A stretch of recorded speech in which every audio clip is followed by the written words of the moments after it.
Morning student. आज हम लोग क्लास 12th के इनऑर्गेनिक केमिस्ट्री के पार्ट 7वां में आज हम ये पढ़ेंगे कि वर्ग 15 के तत्वों के परमाणविक और भौतिक गुण क्या है, अर्थात atomic and physical properties of group 15 element. देखिए, वर्ग 15 के तत्वों का अगर हम लोग बातचीत करते हैं तो वर्ग 15 में जो है ना आपको 5 तत्व हैं: नाइट्रोजन, फास्फोरस, आर्सेनिक, एंटीमनी और बिस्मथ। इसके कई गुण हैं। सबसे पहला गुण आपको है इलेक्ट्रॉनिक कॉन्फ़िगरेशन का, इलेक्ट्रॉनिक विन्यास का। अगर वर्ग 15 के तत्वों का आप इलेक्ट्रॉनिक कॉन्फ़िगरेशन निकालते हैं तो आप देखते हैं कि इसके बाह्यतम जो कक्ष है NS² NP3 अर्थात 5 इलेक्ट्रॉन उसमें है। S में 2 इलेक्ट्रॉन जो पूरा भरा हुआ है और P में मात्र 3 इलेक्ट्रॉन हैं जो अर्धपूर्ण है, जो अतिरिक्त स्थायित्व प्रदान करने का कार्य करता है। जैसे स्क्रीन पर आपको निम्न तत्वों का इलेक्ट्रॉनिक कॉन्फ़िगरेशन निकाला हुआ है।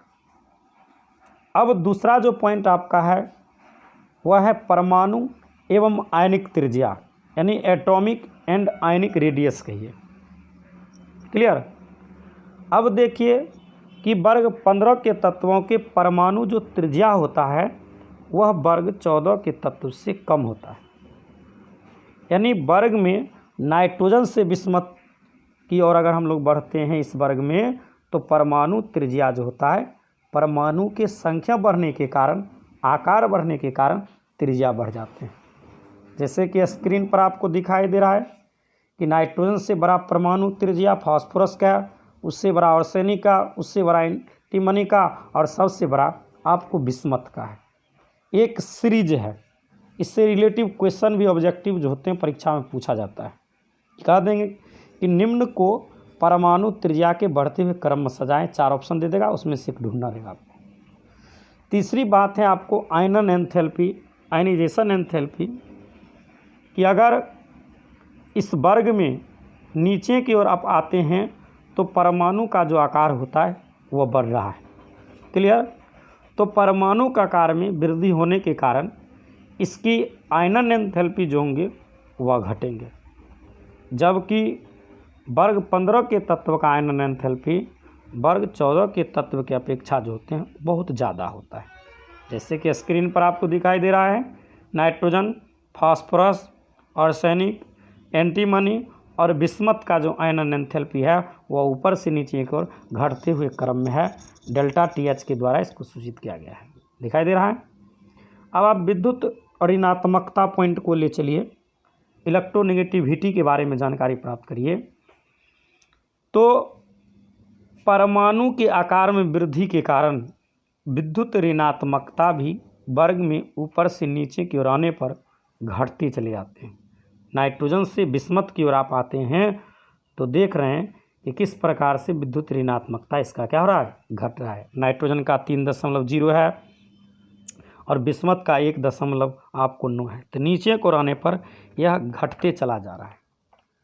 और फिजिकल प्रॉपर्टीज़ के अंतिम गुणों के बारे में हम लोग जान रहे हैं। अंतिम गुण जान रहे हैं फिजिकल प्रॉपर्टीज़ का। इस वर्ग के सभी तत्व बहुपरमाणविक स्वभाव के होते हैं। डाई नाइट्रोजन एक द्विपरमाणुविक गैस है, जबकि अन्य सभी तत्व इसमें ठोस हैं। वर्ग में नीचे की ओर आएंगे तो धात्विक गुण जो होते हैं वह बढ़ते हैं। ठीक है। यानी नाइट्रोजन से आर्सेनिक की ओर आने पर गलनांक जो होता है वह बढ़ता है और उसके नीचे आने पर वह घटते चला जाता है। लेकिन क्वथनांक जो होते हैं ऊपर से नीचे आने पर वह आपको वृद्धि करते चले जाते हैं। तो इस तरह से आपने देखा कि वर्ग 15 के तत्वों में आपको निम्न के बारे में उनके भौतिक गुणों की जानकारी प्राप्त किया। अब अगले वीडियो में हम लोग इसके रासायनिक गुणों की परिचर्चा करेंगे और अन्य बिंदुओं पर विचार करेंगे। अगर यह वीडियो आपको बहुत बेहतर लगा तो आप इसे सब्सक्राइब करें और अपने तमाम मित्रों के पास जो इस वर्ष 12th के क्लास में हैं उनके पास शेयर करें, जिससे उन तमाम स्टूडेंट को काफ़ी लाभ होंगे। और आपकी उज्जवल भविष्य और आपकी बेहतर रिजल्ट का हमेशा कामना करेंगे। आपके लिए लगातार हम वीडियो अपलोड करके आपके तक पहुंचाएंगे और बेहतर रिजल्ट आपको निश्चित हम दिलवाएंगे, इसकी हमारे पास बिल्कुल गारंटी है। हमसे जुड़ने के लिए 7070097597 पर संपर्क करें। धन्यवाद।